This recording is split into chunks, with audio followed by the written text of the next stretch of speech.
Guys, welcome back to our channel. അപ്പം നമ്മൾ ഇന്നും ഒരു ട്രെയിലർ റിയാക്ഷൻ ആണ് ഗൈസ്. നമ്മുടെ ചാനൽ കുറച്ച് നാളായി നമ്മൾ വീഡിയോ ഇട്ടിട്ട്, കാരണം റീസെന്റ് ഇറങ്ങിയ കുറച്ച് പടങ്ങളൊക്കെ കണ്ടെങ്കിലും ഒരു വീഡിയോ ചെയ്യാൻ പറ്റിയ ഒരു മൂഡില്ലായിരുന്നു. സോ അതുകൊണ്ട് നമ്മൾ വീഡിയോ ഒന്നും ഇട്ടില്ല. സോ നമ്മൾ ഇന്നൊരു ട്രെയിലർ റിയാക്ഷൻ ആണ്. നമ്മുടെ സൂര്യ അഭിനയിക്കുന്ന, ശിവ ഡയറക്ട് ചെയ്യുന്ന കങ്കുവ എന്ന് പറയുന്ന മൂവിയുടെ ട്രെയിലർ ആക്ച്വലി ഇന്ന് ഇറങ്ങിയിരിക്കുകയാണ്. ആക്ച്വലി ഒരു 3 മണിക്കൂറായി ട്രെയിലർ ഇറങ്ങിയിട്ട്. സോ നമ്മൾ ട്രെയിലർ കാണാൻ പോകുകയാണ് ഗൈസ്.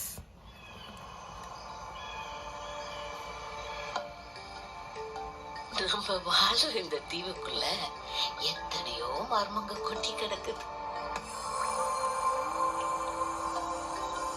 அது எல்லாத்தையும் விட புரியாத மர்மம்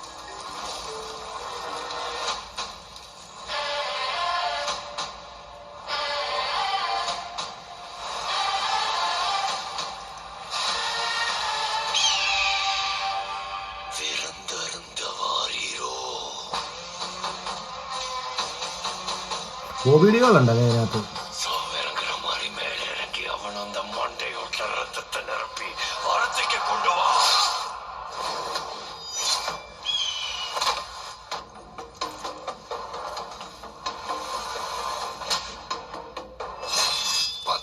சொட்டு சொட்டுறதுக்குள்ள கங்குவா இங்க வரணும்.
അതാരാടാ ലാസ്റ്റ് ആരോ ഇതിനകത്ത് അന്നേരം ക്യാമിയോ റോള് ചെയ്യുന്നുണ്ട്.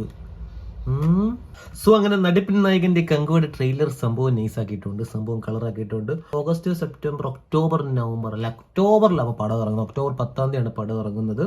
പിന്നെ മോനെ ഇതിനകത്ത് ആ ഒരു എന്താ പറയുക, ആ ട്രൈബൽ സംഭവങ്ങളൊക്കെ നൈസായിട്ട് അവർ ചെയ്ത് വെച്ചേക്കുന്നത്. ആക്ച്വലി കുറേ ആൾക്കാർ പറഞ്ഞ് കേട്ടുള്ള ട്രൈബലിൻ്റെ എന്തോ ഹാഫ് ആൻ അവറോ 1 hour സംതിങ് എന്തൊക്കെയോ ഉള്ളതെന്ന് പറഞ്ഞിട്ട് ബാക്കി വേറെ എന്തൊക്കെയാണ് കാണിക്കുന്നത്. ഇനി ഫ്യൂച്ചറും പാസ്റ്റും അങ്ങനെ എന്തെങ്കിലുമൊക്കെ ആണ്. അല്ല ഫ്യൂച്ചറും പ്രസൻറ്റും അല്ല ഫ്യൂച്ചറും പാസ്റ്റും അങ്ങനെ എന്തെങ്കിലുമൊക്കെ ആയിരിക്കാം.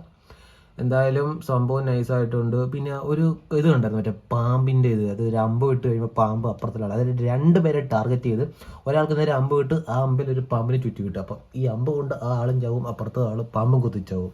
അപ്പം അങ്ങനെയൊക്കെ കുറേ സാധനങ്ങളൊക്കെ ഇതിനകത്തുണ്ട്. പിന്നെ എന്തായാലും രസമുണ്ട്. അപ്പം സംഭവം ട്രെയിലർ നല്ല ബുംബ്ലാസ്റ്റിക് ആയിട്ടുണ്ട്. സോ അപ്പം കട്ട വെയിറ്റിംഗ് ആണോ എന്ന് ചോദിച്ചാൽ അതെ. കാരണം റോളക്സ് കഴിഞ്ഞിട്ട് പിന്നെ ഇപ്പോഴാണ് ഒരു പടവുമായിട്ട് നടിപ്പിൻ നായകൻ സൂര്യ വരുന്നത്. ഇനി അടുത്ത മാസം ഇറങ്ങാൻ പോകുന്ന ഗോഡിൻ്റെ ട്രെയിലർ എപ്പോൾ വരുവടേ? അപ്പോൾ അത്രേ ഉള്ളൂ.